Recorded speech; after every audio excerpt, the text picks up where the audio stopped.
Welcome to everyone who is already here. I'm Mark Souther. We're going to wait just a couple of minutes uh, to allow people to arrive.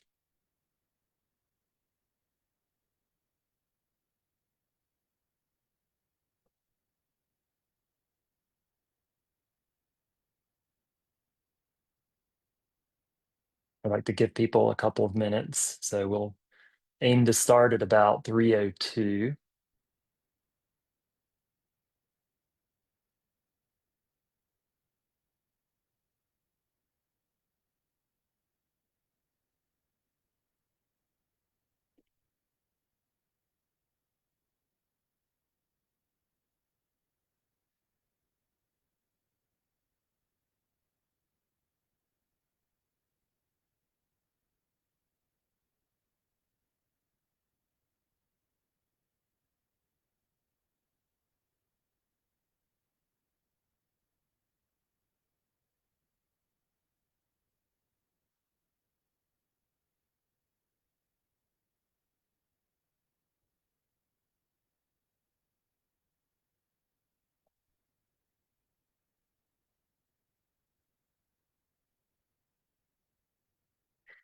It looks like it's about 3:02 now, so I'm going to go ahead and get started. Again, thank you very much, first to LSU Press for hosting this book launch today. I'm really grateful for this opportunity to be able to reach sort of far and wide, um, because you can only be in one place at one time, and I'm writing about three Georgia cities. So here I am up in Cleveland, Ohio. So it's wonderful to be able to reach out across the miles. And so with that, let me introduce my book. I'll pull it up. You can see at least part of it. It's called Sandhill Cities, Metropolitan Ambitions in Augusta, Columbus, and Macon, Georgia. I know that LSU Press is offering a discount with a code that they'll provide, I think at the end of this live stream. So if you're interested in getting a copy of the book, now is a good opportunity to get a discount on that. Um, I'm also going to encourage everyone to post questions in the chat, and I plan to get to those in the Q&A at the end of my comments. So with that, I thought I would start by saying a little bit about why I wrote this book. I've already mentioned that I'm from Georgia originally. And so writing about three Georgia cities in some ways makes a lot of sense once you know that. So it really, in part, was my curiosity as a native Georgian in looking at cities that not only are in my home state, but though I spent a lot of time traveling around Georgia and knew certain parts of it very well, there were other areas that were sort of, at least for us, off the beaten path. Or in the case of Macon, we're close to the beaten path, right off of I-75, and yet there's a bypass around Macon that anytime you're going to Florida, you can just bypass Macon if you choose. And so many a time we just went right around Macon and kept on going. And I suspect that is true for many people, whether you're in Georgia or not. There are a lot of cities that maybe in your home state, but they may be places that you just skirt on around at 70 miles an hour. So as a kid, I was really interested in cities long before I knew I wanted to be a historian. And so I was really curious about cities, large and small, wherever we went. And I think over the years, these three cities were places that I just never got a chance to go. And so I was really curious about them. They kind of stood, in my mind, in contrast to Atlanta, which was an hour from home and a place that I learned very well. So these cities were kind of a mystery for me. And I set that aside for a long time and finally had this opportunity, for my third book actually to come back to it. So that's one reason I wrote the book. Another has to do with it's a more scholarly answer. Um, like a lot of scholarship, we write books because we see gaps in what's out there.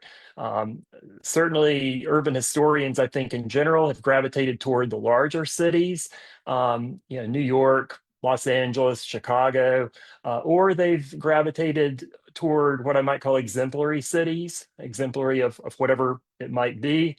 Detroit comes to mind as sort of poster child for deindustrialization and the urban crisis. So there's a lot on Detroit.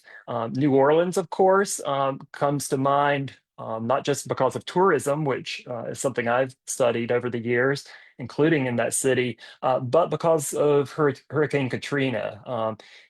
Certainly focused a lot of attention on things like natural disasters,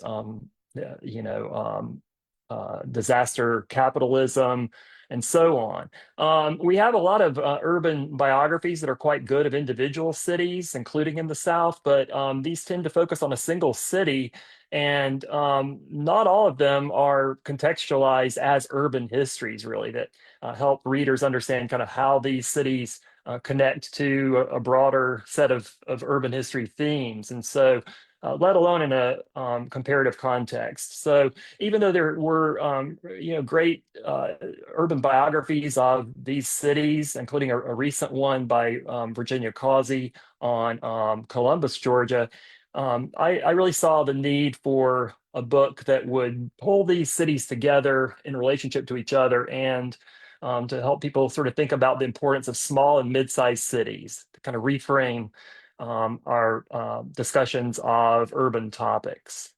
Um, and then the third and final reason, or at least major reason, was that this for me was really an extension of my interest in urban image.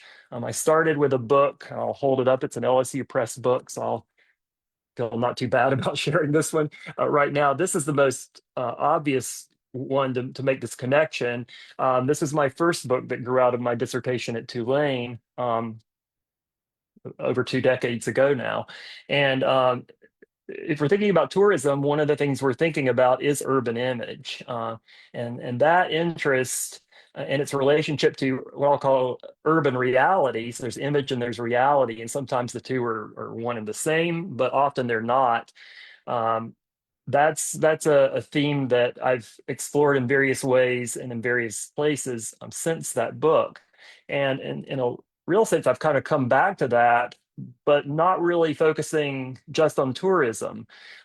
This book focuses on really a wider range of issues in these three cities. And so I was interested in image, certainly, but I was in tourism, but I was also interested in things like industry and river navigation, river development in terms of harnessing rivers that at the fall line, which is where these cities are located, right in the center of the state, water is falling precipitously in a fairly short distance.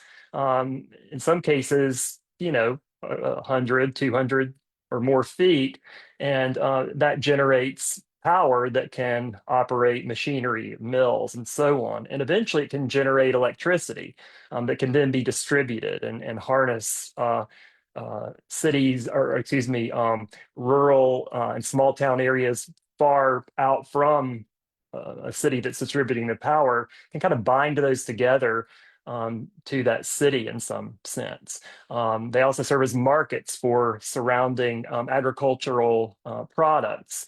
And they also are sites that the US government chooses for military installations. So all three of those cities developed pretty significant or very significant military presences, and that ends up being kind of a pillar of their economies. So I started seeing a lot of commonalities across these cities, but it's not so much just what they were as what they were not. They were not Atlanta. They were not part of a major metropolitan area.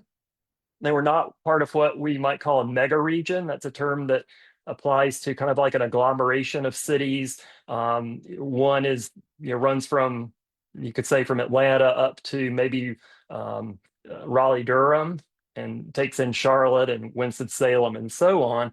And you could think of others around the country. Used to use the term megalopolis. Now mega region seems to be the more common term. So what about these cities like the three I'm looking at that are outside those mega regions? How do they fare? What relationship do they have to those mega regions? So those are the kinds of things that I began to explore. And in the process, I went from doing a comparative book about three cities that would be sort of comparative urban history to really doing regional history.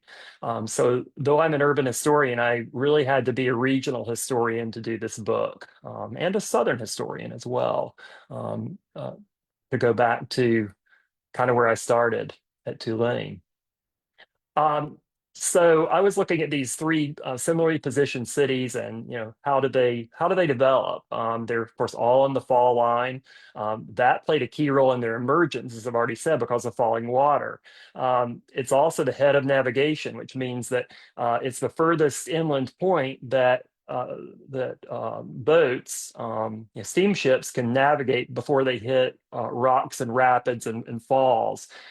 So that made them important places for gathering points, basically, for the produce of farms and plantations, such as cotton in particular, gathering places where that's been put on boats and floated down the rivers to the coast.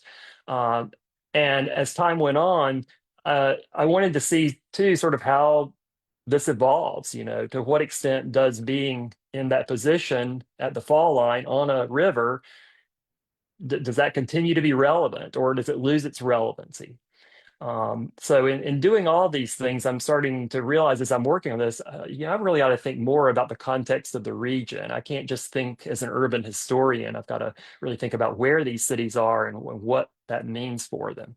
Um, I think I've turned next to the major themes of the book, and there are multiple themes, but uh, for the sake of simplicity and really sort of forcing myself to be focused in the time that we have, I wanted to just really hit three of those.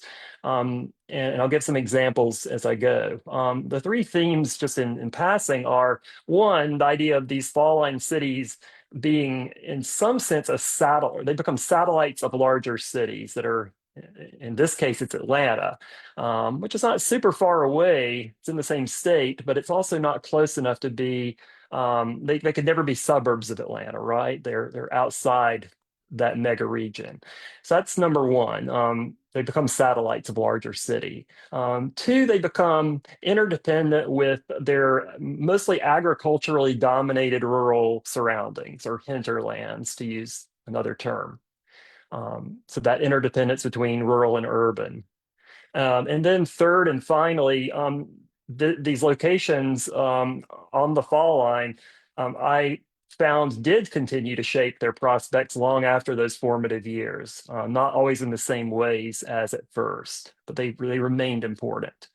So let's look at these themes a little bit more, and I'll tell a couple of stories as I go from the book. Um, Smaller and mid-sized cities then they tend not to be able to control their own fate completely. They are dependent to some degree on capital and on investment from outside, and usually coming from a bigger city. So I looked at how these three cities variously tried to tie themselves to Atlanta or to resist the power of Atlanta, both culturally and economically, especially. So they were in this sort of tug of war between, do we want to capitalize on Atlanta, or do we want to hold Atlanta at arm's length? And there is that kind of tension there. One of the most overt examples was actually one that it predates the focus of my book, which is really roughly 1910 to roughly 1980 or so. That's the core period, though I come up to the present in the epilogue. But if you look back into the 19th century, you can find, after the Civil War especially, leaders in these cities, especially Augusta and Macon, building railroads outward, including to Atlanta. So they're actually seeing themselves as railroad hubs, but in doing so, Atlanta ultimately kind of flips that on its head. So these cities ultimately find out later that Atlanta is actually using those tentacles that they've extended toward it.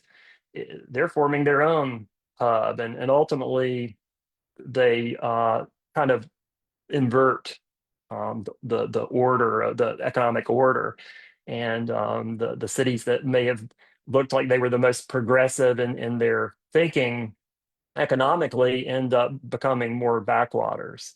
But getting into my book, and this is actually where I started the first chapter. When I first started writing, I started with chapter one, and I was sort of captivated by this particular story that unfolds in 1910 because Macon boosters get this idea that they want to try to get the capital from Atlanta. Uh, they want it in their city, not the physical building, but they want to have the seat of government in the middle of Georgia. And so they have mount this spirited campaign. There's a bit of an anti-urban bias that comes into it that I found really fascinating. And I'll quote a little bit here.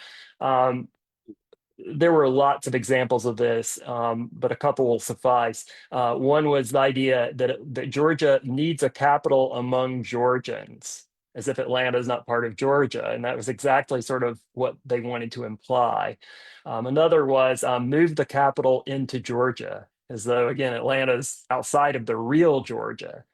And then one of my favorites, this one's pretty colorful, a small town newspaper. In Meriwether County or Greenville, Georgia. That's sort of west of Macon and kind of northeast of Columbus, Georgia, wrote that Atlanta, quote, has taken up the idea that it is really the only luminary in stellar space, and the other cities shine only from the reflected light of its great heavenly body, end quote. So that gives you a feel for one of the many different reasons that were cited for why this capital movement or capital removal campaign, as they called it, was necessary. And even as they're prosecuting this kind of campaign, they're also prosecuting another one in a rivalry with Augusta over the 1910 census. They're really concerned about which city is going to be the third city in population in Georgia. So third city status meant something as well. And they get into this, you know, fight over who has larger population, and it goes back and forth. And I get into some of the details in the book, but it even gets to the point where Augusta does a recount, a citizen-led recount on a Sunday because they thought most people would be home from the mills, and so they recount the population, and it comes out, surprise, surprise, higher than the census said. And the US Census accepted it, which made Macon leaders just, apoplectic. You can't do this. And so it was, again, a back and forth. And there was a celebratory parade in the streets of Augusta. We're the third city now.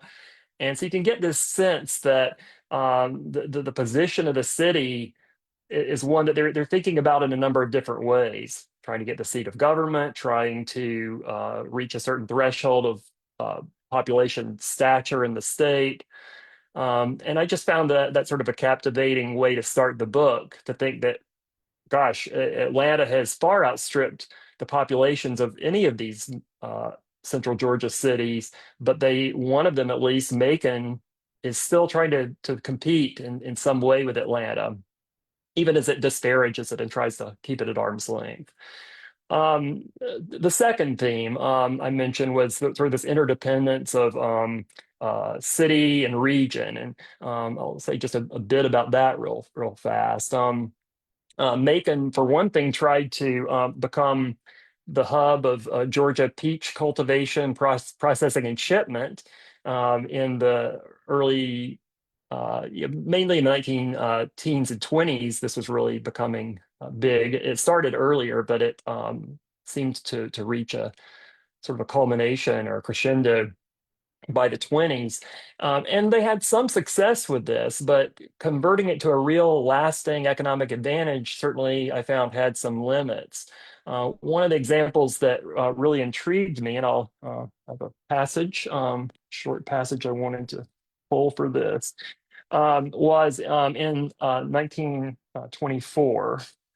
Um, and I'm going to paraphrase part of this, but maybe quote some others. But basically, in 1924, there was a public crop dusting demonstration uh, that involved a company called Huff Dayland, which had biplanes that were retrofitted as crop dusters. and they were showcasing a new dusting experiment using calcium arsenate against the boll weevil, which of course was ravaging the cotton crop at the time, but also is affecting some other crops. So we're concerned for peaches and other crops as well, with not necessarily the boll weevil, but trying to keep pests away from produce. And so these experiments have been done for a year or so up to that time in the Delta region of the lower Mississippi Valley in Tallulah, Louisiana. Then in 1925, the Macon Chamber contracted with Huff Daland to organize a dusting subsidiary headquartered in Macon. Within a week, Huff Daland Dusters had set up an office downtown, while the city of Macon started construction on a hangar at Camp Wheeler, which is just outside of town, former military camp. Um, in March, 18 Huff Daland airplanes arrived in Macon, giving the Middle Georgia city the nation's largest private aircraft fleet. The company boasted that it would, quote, wage war upon enemies of cotton and other crops, such as pecans and peaches. Its planes also briefly became symbols of Macon as an agrarian metropolis, appearing in local demonstrations. The first plane made its ceremonial debut at the Fort Valley Peach Blossom Festival by dusting attendees with a trail of peach petals. Um, Another dusting demonstration accompanied a Georgia Association tour and barbecue at the Macon Packing Plant, a new Chamber of Commerce venture to help farmers with the storage and orderly distribution of their perishable products, such as peaches. Um, the impact of Huff Daland's dusters, though, proved disappointing, I found. When local demand for its services underperformed expectations after only a few months, the company relocated to Monroe, Louisiana to serve the Mississippi Delta cotton growers before pivoting to passenger service in 1928 and eventually returning to Atlanta as Delta Airlines in the 1940s. So that's just one example of this idea that trying to control a particular economic sector and to reap lasting real benefits from it was something that was kind of a difficult prospect. Um, and late in the book, I found another example that I don't need to get into in detail, but just with deregulation of airlines, it hurt smaller markets like Macon, which found that it was losing its all of its Eastern Airlines service, and it was seeing a paring back of Delta Airlines service, and it even led Macon boosters to push what they call the Fly Macon campaign to get Macon locals to use their airport rather than driving the 75 or so miles up to Atlanta Hartsfield International, as it was called at the time. That was not very successful, and Macon just diminished further and further in terms of its commercial aviation potential. So you can sort of see one of, again, many examples of how these second or third tier cities, second tier in the state context, maybe third tier in the national context, struggle to control their fate. The final of the three themes, and I'll bring Columbus into this a little bit more to illustrate this one, is the ongoing influence of these cities' locations, again, along the fall line and also along rivers. At that nexus in the middle of the state, more or less. So as one example of this, I looked at the role that the Chattahoochee River played in Columbus in the 20th century. And not surprisingly, it had been used to power mills going all the way back to the 1820s when Columbus was founded. So it had been a source of economic development, really the lifeblood. And Columbus was I would argue, a river hugging town for sure. Not unusual in that. But as time went on, as you moved into the end of the 19th century, and then especially by the early 1900s, 19 teens, the river was now being harnessed to do more, to specifically to generate electric power and distribute it regionally. So boosters styled the city of Columbus as the electric city and spoke breathlessly of creating what they called a staircase of dams. It was going to go, step-like up the river to the north and basically harness the river's full potential. They talked about how the river had a greater drop in the same a greater drop than the Niagara River in the same distance as the Niagara River passes from Lake Erie to Lake Ontario, which is it's true, but obviously the volume is not the same. So comparing, it evokes images of, wow, this is greater than Niagara Falls. Well, not really, but it was also significant enough a drop that you could have that staircase of dams and harness a lot of water power from it, which they did over the next few decades.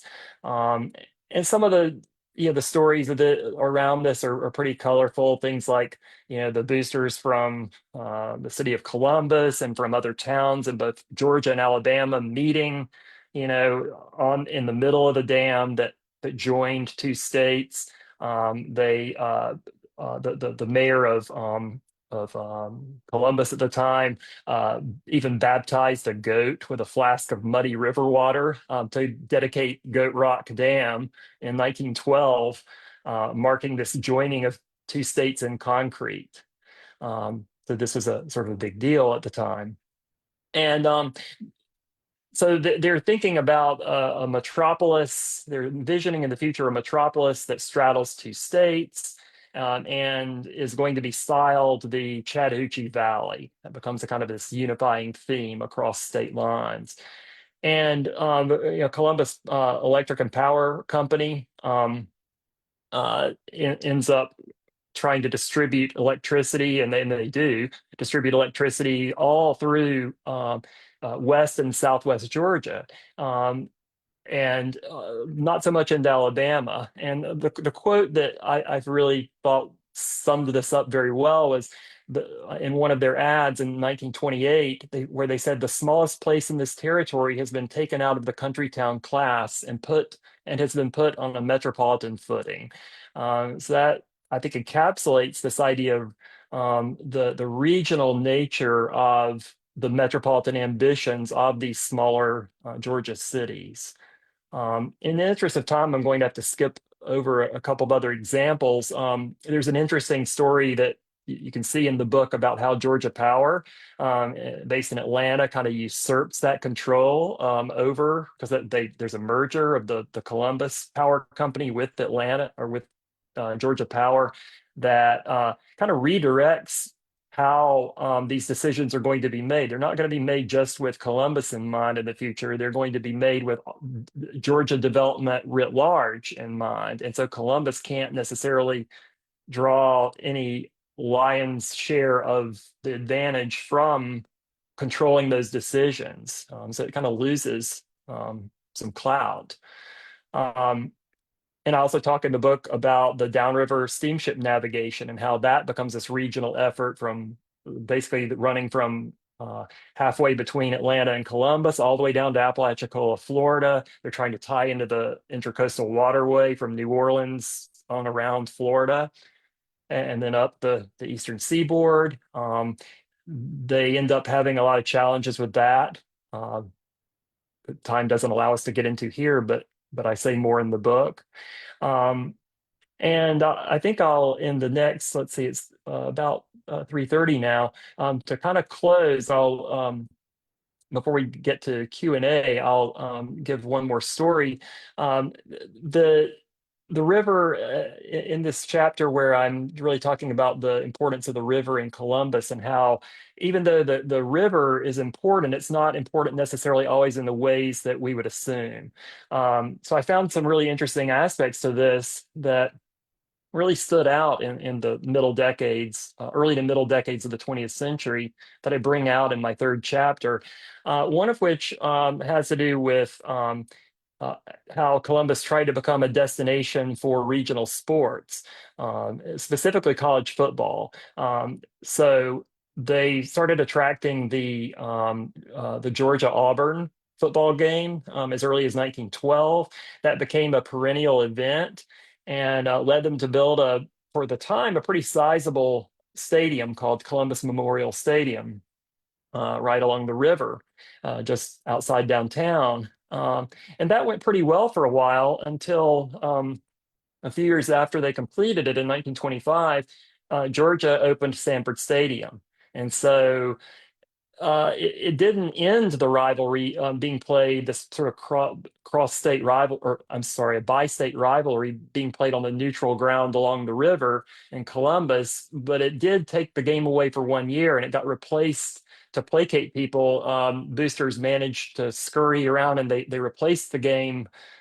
They kind of coaxed University of Georgia into agreeing and Tulane University into agreeing to have their football matchup in Columbus as kind of a consolation prize. But as time went on, by the end of the 20s, the local newspaper editorialized at the stadium. They said, come on, this was built to host more than one game a year. And even that is now in doubt with the home and home arrangement of college football becoming more prevalent. This should not be rusting, as they said, from lack of use. And I think the most interesting thing of that part of that chapter for me was that I learned that African American boosters in Columbus, who had ties to HBCUs, such as Tuskegee and Morehouse and Alabama State, Morris Brown, Clark University in Atlanta, and so on, they started bringing cross or again bi-state, not cross-state rivalries of HBCU football teams. And they didn't start with Tuskegee Morehouse. They started with Alabama State versus Clark of Atlanta. But by the mid 30s, they were sort of answering the call clearly of Columbus's white boosters to fill that stadium more than once a year. And I found it interesting, sort of the tensions there, because boosters were at once encouraging the white community to patronize the game to show their support, but they were also being disparaging about the quality of the games, or they commented negatively on the fans. They were sort of talking out of both sides of their mouth, which is not entirely surprising given the time. Um, and then there's a section about Fort Benning and how Fort Benning also becomes a permanent base in part because of the topography of the fall line at the river, and to the point that Columbus, both socially and economically and culturally becomes understood as to use the nickname, the city becomes the mother-in-law of the army. And so I explore this, the city and the base, the relationship between them, the various ways of thinking about Fort Benning as being either the most important industry, quote unquote, in the city, or the most important suburb of the city, or even going so far as to call it the metropolitan center of Columbus. So in all these ways, it sort of primes the pump for Columbus to move from being this river-hugging mill town to being a sprawling suburban landscape. And of course, there are tensions with, Phoenix City, Alabama, across the Chattahoochee River from Columbus, being a problem point, really, because it has a lot of, gambling joints, clip joints, places with, adult entertainment. Soldiers are flocking across the river, getting into trouble in all kinds of ways, and to the point that the army is at the base is concerned, and city leaders are concerned. And so I explore that tension too, about how the river is the basis for a lot of this metropolitan vision, but it also sometimes becomes a dividing line that rips the metropolitan spirit apart. So I'd like to end there since we're at 3:34 now, and I think we're ready for Q&A. Thank you, Mark. Um, Sandra asked a question about the population order of the three cities now, and I went ahead and did a quick Google search just in case. And so it looks like Augusta and Columbus are both around 200,000, with Macon about 150,000. So thank you Correct. for that. Thank you for that, Sandra. Stephen asked, how was the growth of the cities affected by leadership compared to luck? What type of leadership led to more successful growth? Yeah, I would say a lot is luck, and it's fleeting luck or even bad luck. So I did spend a lot of time thinking about that, and it was not for lack of effort and even real competence or sometimes expertise. It's not, for example, that the Columbus Electric and Power Company was not doing all the right things to harness the city's ability to be this regional hub. It's not as if the Chamber of Commerce in Macon was not right to you know to put up money to buy land about 15 or so miles south of Macon, like thousands of acres of former cotton land to entice what is now, it wasn't called this at the time, but became Robbins Air Force Base. And I could go on and on about examples of um, boosters who were, I think they were making a genuine effort, and the efforts were valid approaches, but ultimately they couldn't control decisions that are increasingly being made outside. The rise and fall of troop deployments, for example, can dictate whether a military base is viable in the long term. And like in Augusta, they had to fight to keep Fort Gordon at one point. And so there's an ebb and flow there. The power company example, Georgia Power. Saps the strength away from Columbus's ability to kind of chart its future in that. So anyway, I think in a lot of ways it's a combination of luck. There was no lack of leadership, but there was a constraint as to what was ultimately going to work in the long term. Sure, sure. You talked a little bit about race in relation to the stadium that was built. What Mhm. role did race play in these boosters, the efforts or the aims of the boosters? Um, Great question. Early on in the period and really running through the 1960s or so. Um, so for the first two-thirds or three-fourths of the period that I'm focusing on a lot, um, it's not too surprising that white boosters were, I mean, they were charting what was going to happen, and there was an utter exclusion, really, of the Black community. So, Black business leaders and professionals had their own organizations. They had, they built up their own communities, but they did so alongside those of the white community. And so that doesn't really change until you get to the later period. One of the things, I guess I'll give a couple of details that are telling. One is if you go back to the I'm trying to think of the. I'm not going to worry too much about the specific date. I can't remember it, but it's early 20th century, near the beginning of my book. There's the example of W.T. Anderson, who was the editor and publisher of the Macon Telegraph and News, the newspaper of record in Macon.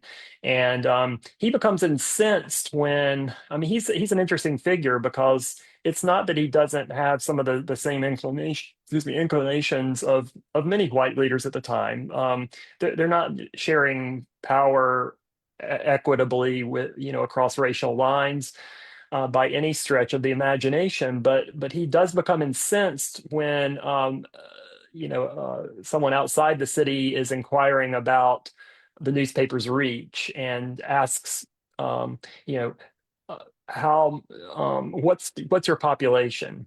And when he replies what the population is and the circulation of the paper and so on, uh, the man fires back with something to the effect of, well, how many whites?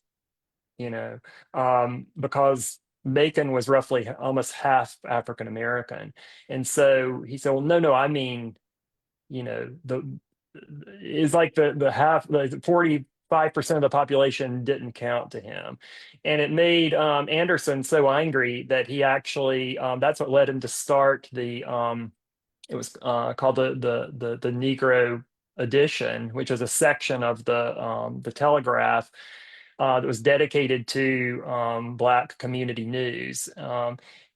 And it was not anything that was purely altruistic, but it was this connection. Then later, that same city. Ultimately, I mean, if you look at boosters in Macon now, they are very interested in in touting the contributions of Black musicians, for example, just to take one example. Otis Redding and Little Richard Pennington are big luminaries, really, culturally, in Macon's newest kind of iteration of the image that it projects. And you can actually see a similar embrace of James Brown that came rather late in Augusta, because at one point in time, James Brown, despite being extremely popular, was utterly disdained by white Augusta leaders. And similarly, Ma Rainey in Columbus, that was her hometown, a blues singer, really never got her due until after she died. And now her house is preserved, but it was something that took a long time before it was embraced at all. It made me think when you were talking about the invisibility of the black populations there. Did that play a role in the attitudes towards Atlanta as well? When you were talking about that, Atlanta not being part of Georgia, was race also somewhat in play there? That's a good question. I'm not sure if it came into play in that regard so much as, I mean, one of the things that we focused on with regard to Atlanta was the northern influence, and they accentuated Atlanta as they use the term carpetbagger Sure. periodically. And so they said that Atlanta was not truly Southern anymore because there was so much Northern influence. And they also commented in a negative way on Atlanta as being too much hustle and bustle, the streets were narrow and congested, canyons of tall buildings. And they spoke of their own cities as having wide, well-planned streets with a lot of greenery, which is true. If you, especially, well, actually, all three cities. In fact, I did a separate article that looked at the extremely wide streets of the central cities of all three of these places, some of the widest streets in the nation. And that in itself was such a fascinating topic that I had originally thought would get woven into the book, but it only gets a few nods. So I have a Georgia Historical Quarterly article in 2020 that, if that's of interest, that people can explore as well. But a lot of interest in contrasting the urban the cityscape as being more kind of a rural feel to it brought into the city. And I know the series editor of the Making the Modern South series at LSU that this book is part of, David Goldfield, wrote about that in his book Cotton Fields and Skyscrapers, about that rural quality that is pulled right into the centers of these cities. They're not so separated from this more natural feel. Yeah, interesting you talk about location. Kelly asked, kind of put you on the spot here. Which of the three cities would you say has taken best advantage of their location over the time period that you look at?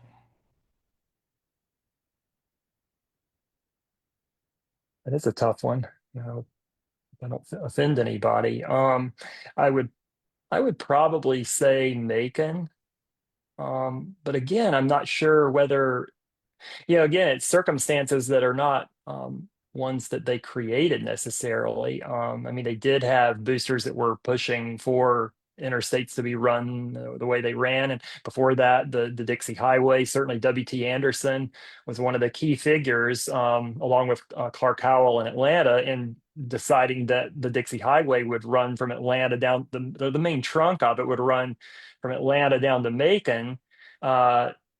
And then farther south, of course, there are different branches, and that's actually partly W.T. Anderson's hand showing there as well, in part because those branches went out in different directions, but they actually converged in, on most of them in Macon at some point. So there's some self-serving, self-dealing, I suppose, there. Um, and then Macon, out of the three cities, it's the one that gets I-75, which is the big trunk, basically, the north to south trunk interstate, maybe the most important one other than I-95, certainly, which is nowhere near any of these cities. And it gets I-16 that takes you over to 95 on the coast at Savannah. But in contrast, Columbus didn't get any interstate highway, and it was a spur basically to I-85, and it didn't open until I think 1979. Um, there are Our probably other ways to yeah, answer this. I'd have to think about that one more. It's a great question. thank you. I'm sorry to interrupt there. Our resident LSU Press golf pro, Rand Dotson, asked, how did the boosters in Augusta contribute to the rise of Augusta National Golf Course in the Masters tournament? Yeah, that's a great question too. I didn't know that about Rand. But Well, it's relative so to the other people at the press. okay, all right. I'll ask on their behalf. That's fair. So I mean, it starts before the Masters, really. The boosters going all the way back to the, before the turn of the 20th century were pushing golf. Augusta was a resort, a winter resort, if you can believe that. Some people here may already know that, but I don't necessarily think it's widely known nationally that Augusta, Georgia, before the Florida resorts became popular, Augusta was an early resort.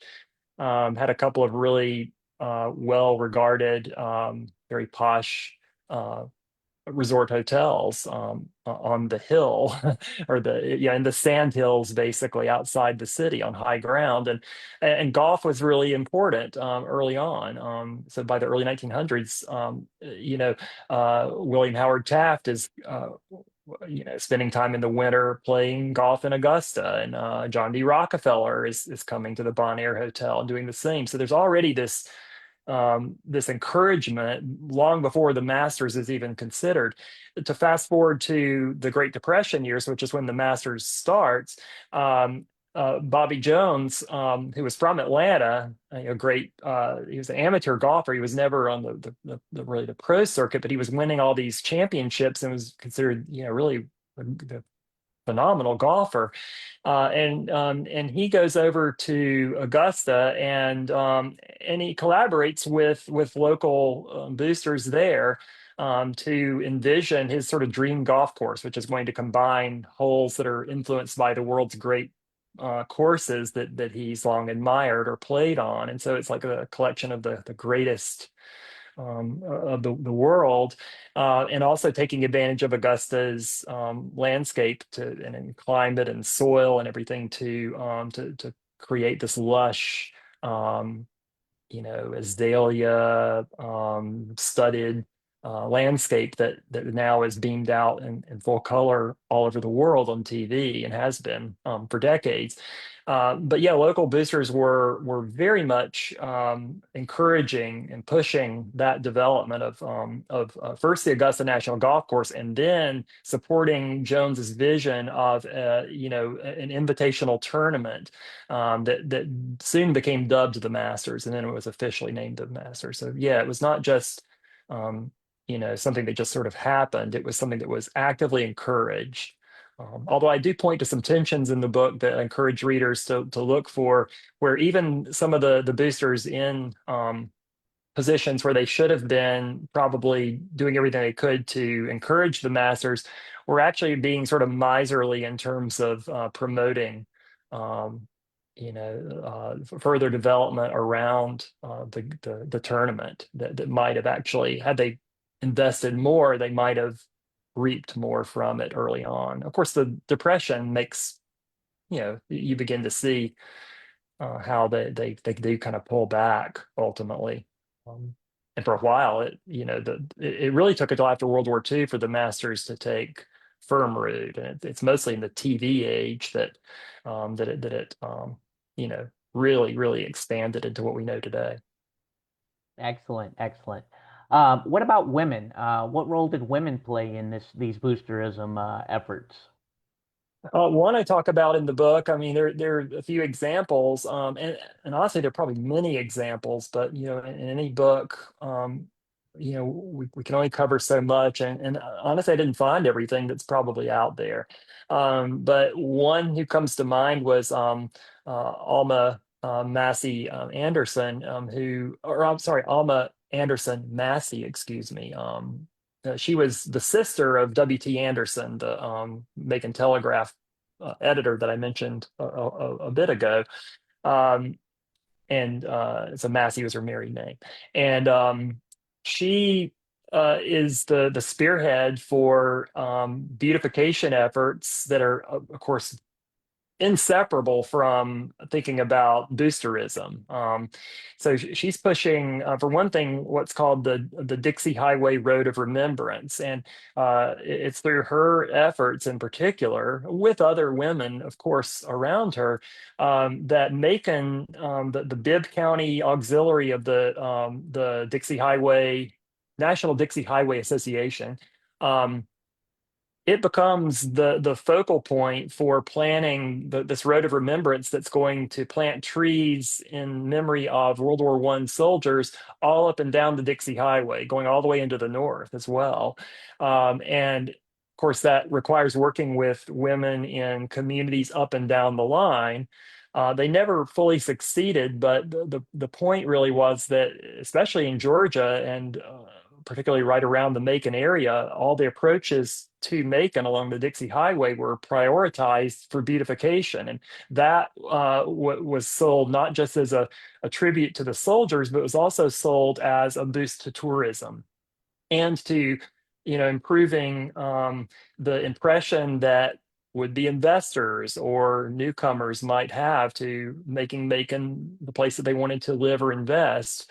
And W.T. Anderson makes talks, kind of piggybacking on this, encouraging women's groups and other civic groups around Middle Georgia in all these small towns on the outskirts of Macon. He's encouraging them to try to root out, tear down what he calls tumble down shacks. And it's interesting because you think about whose shacks were these. I mean, some were abandoned, but some were still people's homes, certainly, and they were tenant farmers' shacks, probably African Americans living in considerable poverty, not really choosing to have houses that were characterized as tumble down shacks, but nonetheless, that was what they had. But those are seen as an eyesore. And I found similar mentions of that kind of thing, leading to efforts to try to route, boosters wanting to route tourists around Black neighborhoods coming into the city because of this idea that they're going to encounter shacks. And we'd rather not show them that, as they make their way to the hill in Augusta to see the beauty of the mansions and the golf courses and the azaleas and camellias and so on. Just one example for you. Well, the final question that we like to ask our authors is, what projects are you working on next? Sure. My next one is in Georgia again. I'm working on a new book project, tentatively called Hostess City. And the subtitle is Tourism and the Making of Modern Savannah. So I'm in some ways coming full circle back to where I started with New Orleans on Parade, which is my first LSU Press book almost 20 years ago.